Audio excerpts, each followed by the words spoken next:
When we first landed in Japan, my wife and I spent 2 months in a small apartment near Ebisu.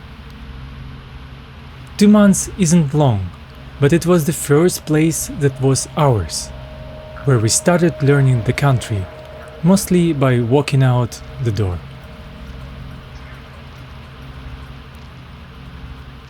Recently I found that the building is gone, demolished. Buildings are not permanent, but I had never seen one I actually lived in stop existing. My grandmother's apartment, still standing. Every address I've ever had is still standing. This one isn't. This is the last impression Ebisu gave me, years after we moved out. There were plenty before it, warmer ones, back when we actually lived there. So I combined them in this virtual recreation of the route. Please follow me one last time to the Ebisu home.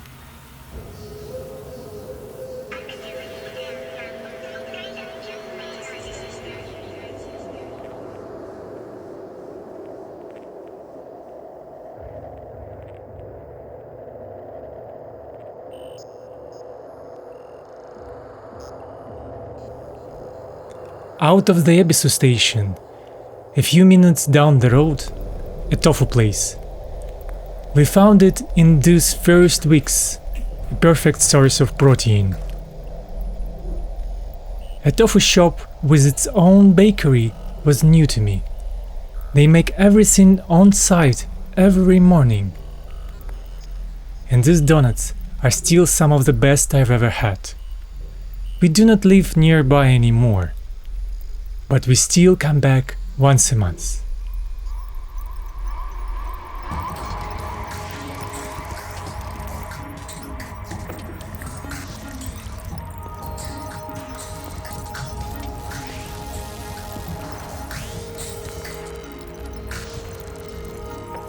From there, the route continues along the rails. If the timing is right, like it is here, the Narita Express slides through. The exact train that carried us from the airport into a country we could not read yet. That long, blunt nose comes from the studio Kenji Ikoan built. Ikoan is also the man who drew this little red-capped Kikkoman bottle. That bottle has sat on tables unchanged ever since.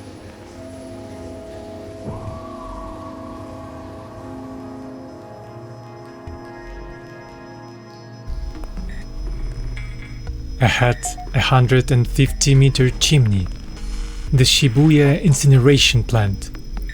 200 tons of the neighborhood's garbage a day, burned in the middle of the city, next to apartments. Where I grew up, this goes to the edge of a town, behind a fence. Here it got an architect and a clean silhouette. That was the first time I lived beside infrastructure that wasn't hiding.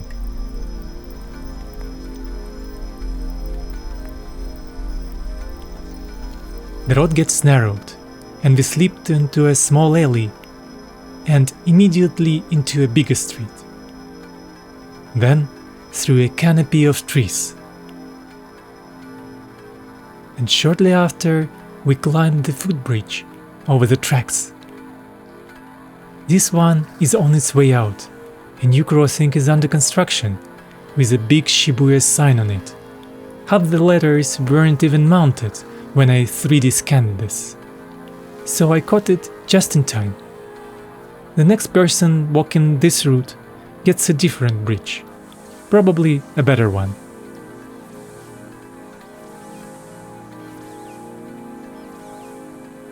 In the distance, Shibuya opens up, a skyline that is never quite finished. I have never once seen it without a crane in it. I used to read that as restlessness. Now I read it as honesty. The city tells you, up front, that nothing here is permanent. And the strange side effect is that you do look harder while things are still in front of you. And here it is, or here it was, a temporary home. A few months before demolition, the building was opened up as an art site. The apartments, already emptied, dozens of them, became galleries, one artist per room. We went back and walked through it. A corridor, a floor, rooms the exact size and shape of ours, now full of installations and light and people we had never met. It was mesmerizing, and it was strange. The building got one last chapter, and the chapter was about paying attention. Then the show closed and the building came down. I've lived in a lot of places. Until now, every single one was still standing somewhere. This is the first home of mine I can't walk back into. If there is a place you keep meaning to go back to, go this month. See you in the next one.